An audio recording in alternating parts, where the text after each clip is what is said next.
Tonight, 24 hours after announcing the US will send Ukraine weapons paid for by NATO allies, President Trump warning they should not be used on Russia's capital. Should Zelensky target Moscow or deeper into Russia? No, he shouldn't target Moscow. Tonight, inside the icy corridors of Russian politics, chaos brews like a 99-cent gas station burrito, explosive, mildly radioactive, and wrapped in denial.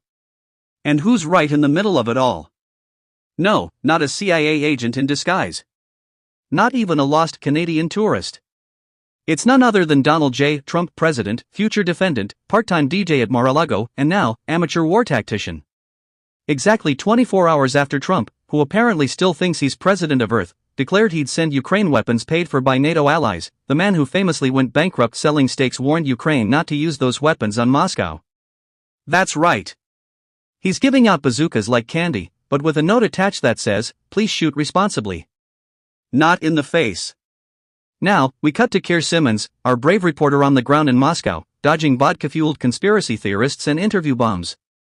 There's a sharp reaction in Russia tonight, and not just because someone played the American national anthem near Red Square. Apparently, during a July 4th call, because nothing says diplomacy like fireworks and hot dogs, Trump allegedly asked Zelensky, "Can you hit Moscow? Can you hit St. Petersburg, too?" Oh yes. Just a casual, "Can you blow up 2 Russian cities?" type of question. Very chill. Like asking your Uber driver if they'd mind running over your ex on the way to Starbucks. Totally harmless. Now, the White House, doing its best impression of a PR fire extinguisher, insists Trump was asking a question, not encouraging further killing. Because we all know Trump is a deep philosophical thinker. Probably just brainstorming over Diet Coke. Volodymyr, buddy, just hypothetically, if you could hit Moscow, like, big boom boom, what would you aim for?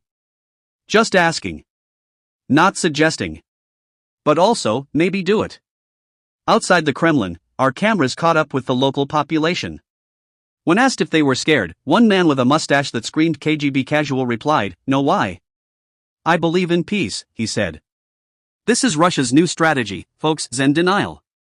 You see, when missiles rain from the sky, just breathe in. Breathe out. Manifest peace. And ignore the mushroom cloud behind you. Meanwhile, Kyiv is still under fire. Ukrainian cities have been lit up by missiles like a Christmas tree designed by Michael Bay. And in return, Ukraine started returning the favor, sending their own special packages back into Russia. Trump, watching this all from his reality TV bunker, threatens punishing tariffs if Putin doesn't agree to a peace deal in 50 days. Because nothing says end the war like overpriced iPhones and sanctions on imported caviar. Trump's plan, don't negotiate, don't de-escalate, just tax everyone into submission. Next thing you know, he'll be threatening Putin with a lifetime ban from Twitter. Oh wait, that didn't stop himself. At a recent rally, Trump beamed with pride and said, "I've solved a lot of wars in the last 3 months." Yes, folks, this is what success sounds like when you've confused Call of Duty with real-life foreign policy. He hasn't even solved the mystery of where Melania is, but he's out here claiming he's solved multiple wars like he's passing out Happy Meals. He adds, "But I haven't gotten this one yet." Oh really, Don? Shocker. Maybe because peace talks don't happen over golf carts and cheeseburgers. Or maybe, just maybe, it's because war is hard when you're tweeting policy in all caps. Cut back to Russia, where we meet Alexander. He cuts keys and repairs shoes, basically the opposite of Trump, who loses keys to reality and ruins everything he touches. Alexander says business is good. "We don't give a damn about Trump," he declares confidently. That's right, Russia's finally united against Trump. Congratulations, Don. You've created world peace through mutual ridicule. But back in the States, the cult is alive and well. Trump's fans gathered, wearing shirts that say "Nuke M for freedom" and "Putin is just misunderstood." One woman, waving a Confederate flag and a Ukrainian scarf, because global politics is hard, claimed Trump is playing 4D chess. Lady, this man is barely playing hungry hippos. Now, at about this point in the video, I'm contractually obligated to tell you, please subscribe to News Grenade, the only channel where satire hits harder than Putin's missiles and Trump's ego gets more deflated than a beach ball at a porcupine party. Smash that like button like it's a Russian drone and leave a comment below telling us which Trump quote made your IQ drop the fastest. Let's go back to that July 4th phone call. Allegedly, Trump picked up the phone between a round of golf and a double cheeseburger and asked Zelensky if he could hit Moscow. Can we just imagine that call for a moment? Volodymyr, my man. Love the hair, by the way. Listen, quick question, you got those new missiles, right? Big ones?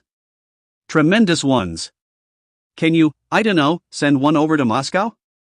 Just to say hi? And maybe another to St. Petersburg, 2-for-1 deal, am I right? Just wondering. Totally not suggesting it. Just guy talk. The level of diplomacy here is unmatched. It's like if Dr. Phil ran NATO. Meanwhile, NATO allies are reportedly confused. Germany says, we agreed to send weapons, not to endorse World War III. France is hiding under a baguette. Canada has gone full neutral, offering to mediate with maple syrup and apologies. And the UK, well, they're still arguing over whether tea is better than coffee, so they're useless here. Zelensky, for his part, is said to have been stunned by the suggestion. Sources say he hung up the phone and immediately asked his advisors, was that real? Did America just tell me to nuke Moscow on Independence Day? And Trump? He went back to Mar-a-Lago, posted a blurry photo of himself with the caption "Peace through strength." Also tariffs, and then spent the evening arguing with an AI chatbot he mistook for Xi Jinping. Look, the man has ideas. Big, bold, poorly thought out ideas. His plan is to end the war by taxing everyone, threatening everyone, and talking like a drunk uncle with access to launch codes. That's diplomacy, Trump style: yell, bluff, tax, deny, repeat. Meanwhile, Putin is reportedly not impressed. That's right. The guy who rides bears shirtless and poisons political opponents thinks Trump is too chaotic. Let that sink in.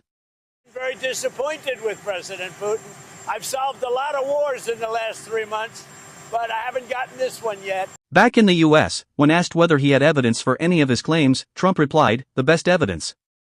Incredible evidence. I spoke to people. Smart people. A guy named Yuri. Lives in Florida. Trust me. You can't make this stuff up, but also, you can, and Trump probably did. At another press conference, he added, nobody knows war like me. I read Sun Tzu. I skimmed the back cover. Powerful stuff. And then he tried to pronounce Kyiv as Kivy. So yeah, it's going great. Meanwhile, in Ukraine, people continue to fight for survival while the world watches a reality TV reject play chicken with nuclear powers. The message from the ground? Send help. And maybe someone sane. But to his supporters, Trump is Moses with a missile. The great negotiator. The art of the nuke. And every time he talks about global conflict like it's a board game, they cheer. Because for them, it's not about facts or logic, it's about vibes, baby. And Trump's vibe is full-on banana republic. So, what happens next? Will Trump continue to flirt with Armageddon over dinner at Hooters? Will Putin respond with sarcasm and a missile test? Will Zelensky finally block Trump's number? Who knows? But one thing's for sure, if Trump's leading peace talks, you better keep your fallout shelter stocked and your bunker snacks fresh. Because when Donald Trump is your international strategist, every phone call is a potential sequel to Dr. Strangelove. This has been News Grenade, where we pull the pin on political nonsense and throw it right into your feed. If your brain survived this Trump foreign policy roller coaster, do us a favor, like, comment, and subscribe before Don suggests nuking YouTube's algorithm for being too woke. And remember, folks, diplomacy is an art. But in Trump's hands, it's finger painting with fireworks. Boom.